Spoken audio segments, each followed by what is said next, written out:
وما سلم magac baxday qorof iyo culadil waxayna ka hadlaysaa waa ma soo dhiirigelina sida la wada og yahayna wada ognahayba bilaadanka Ilaahay uu kareemeeyay maxay ahayd aqliga iyo garaadkana Ilaahay wuxuu ku siiyay inaad isticmaasho oo magaranaysaa ku amal fasho wad xagga wanaaga u isticmaasho marka maasadani waxay ka hadlaysaa ina nimcooyinka Ilaahay uu kugu galaday inaad isticmaasho si wanaagsan aad u isticmaasho marka tixduusan ay ku bilaamataa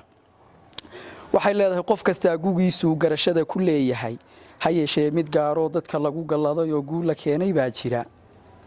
wuxuu galowgu yeedhaa marka uu gariir dhaco gablankiyo colaadaha ama guuxa roobkiyo unkadkuna iskala guro gadiisii ha noqonine micnaheeda garo oo maskaxdaada gaawiyo gorof iyo culadil aqligaagan gaaxdee gaala baxayay gabiyada maraayana xigmadaha ku gaamuray wax ku guura raba ka guro doomal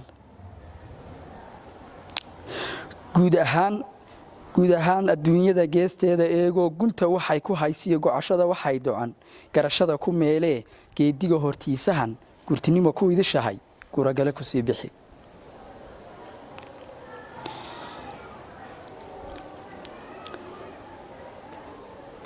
kunyadii xooluhu meelay gooska saaraan gamaankana u roono guud ahaanba nooluhu ku gam'aan runtii iyo gubad iyo colaad qabin waa inaad nageysaan guud ahaan dadkaygow guyaal iyo guyaalbaan xornimada u gaadhnayn midnimada u gubanno gowrac iyo dhibaatiyo gogol dhaafiye xaaraan hablaheena loo galay murtidii xigmada gunud wixii kala nageys mara gocashada anqaba iyo geeraarka maansada waxaan uga gon leeyahay jahli baa wax kaasira